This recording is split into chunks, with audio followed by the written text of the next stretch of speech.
Live here at the residence of former Republican President Edgar Lungu. Now, information coming our way is that thieves broke into, the residence of the former Republican President, and we have been told that the matter has since been reported to the police. But to get more details, let me talk to Patriotic Front member of the Central Committee in charge of Information and Publicity, Mr. Rofana Kachinda, who is right in front of me. Good afternoon, sir. You're live on Diamond TV News on the Go.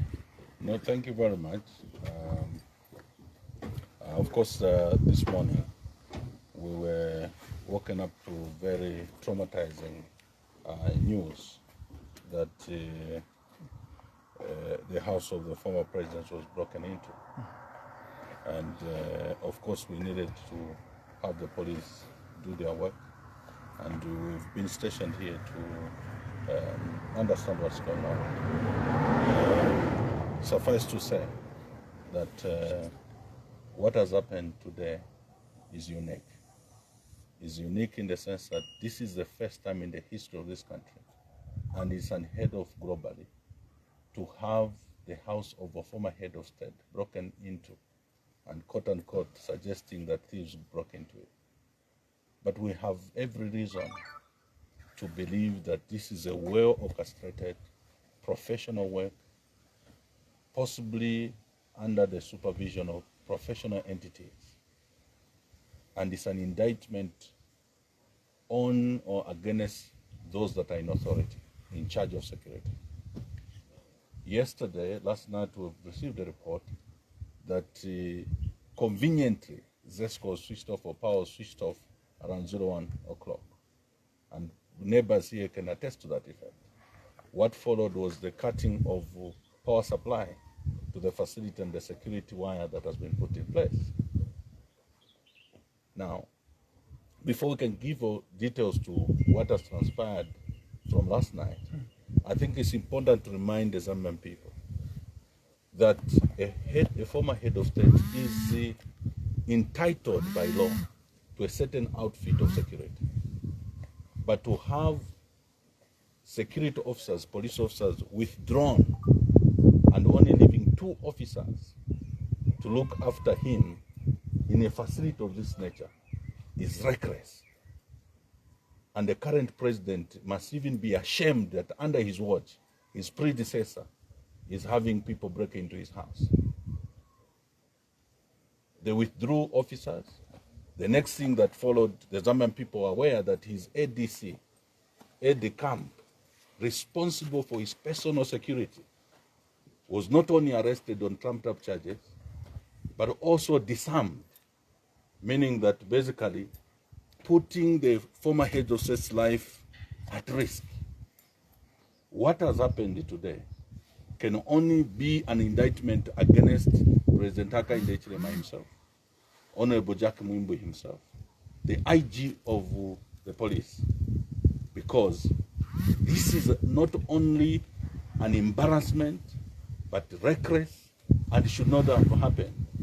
How is it that ZESCO conveniently at the time power went, then thieves came? Who coordinated that arrangement? Further, how is it that they knew the vulnerable area to access the house? And in this situation, if it is thieves, you expect that thieves will go for valuable things. They leave everything and pick out a television or 2 television sets and walk away. Leave some of the items that could have been more valuable than a TV station, a TV set. That was basically just a decoy to suggest that people came to steal. But we believe they came to do more than stealing. It just happened that the former head of state is not around, he is out of the country. But the first lady is here. Her life was put at risk. Anything could have happened, save for God's grace. So to that effect, as a party, we are highly, highly concerned. But also as citizens, and more importantly, as citizens of the Republic of Zambia, we are concerned about what has happened here. It has never happened. It never happened to Kaunda. It never happened to Chiruba. It never happened to even the Monawasa family. It never happened to the Rusata family. It never happened to Rupia Banda. Why is it that under the UPND government, a former head of state is that vulnerable? If a former head of state is as vulnerable as it has been expressed or done today, what of an ordinary citizen? What kind of government is this that can put a former head of state's life at risk, his family at risk? How is the condition of the former First Lady at the moment? Well, being a prayerful woman, you can attest to the fact that she is placed her faith in God. But if we are, part of the extended family are this traumatized, because we have said time and again that we have a mafia government that is going to start targeting individuals, including killing those they, quote unquote, perceive to be their enemies or their, rivals. President Edgar Chagwa has been magnanimous enough to give President HH space to govern. He has even placed himself, what we usually joke with him, under house arrest because he never moves from this house. The first trip that he has made after 1 year of handing over power is just going for, to South Africa for some routine that he has undertaken. In Zambia here, apart from church services that he would attend once in a while, he never goes anywhere. But there is always this talk from the UPND press singers, UPND officials, suggesting things around President Edgar Chagwa. Look at the recent activities that were, undertaken, harassing the wife over 15 flats. When we went to deck, the officers that are operating here from the police are operating under very difficult circumstances. We have zooming and we are being told that some of the officers are actually being told who deployed you there. In other words, they have become lepers because they are providing a service in terms of security to the former head of state. Why are you accusing, the state in this particular matter when investigations are under? The state is responsible towards looking after the former head of state. For me, the state, yes, have a responsibility, but I first have to be, as a private citizen, look after myself, then by extension, the police and so on. But the former head of state is the number one responsibility, is a responsibility of the office of the office of president, the OP, the Director General of Intelligence is responsible for his security. The IG is responsible for his security and all security wings. He cannot be treated the way I would be treated. He cannot be treated the way other people have been treated because by law, there is an outfit expected to be accorded to a former head of state. Misaka Indaichirema, here you must take personal responsibility.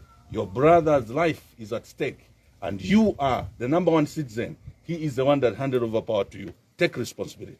What else do you want to happen in this case following, what has transpired now? We are now beginning to suspect. We don't know whether we can even expect any action to be taken because, as we put it, the hot potato is in the laps of those who are in government today. So we don't know whether if we say, can you do this, it is to the best interest of the former head of state. But all we're saying that they can do the right thing. The officers that are being harassed here for providing security here now have been turned into lepers. We want to know what is the agenda.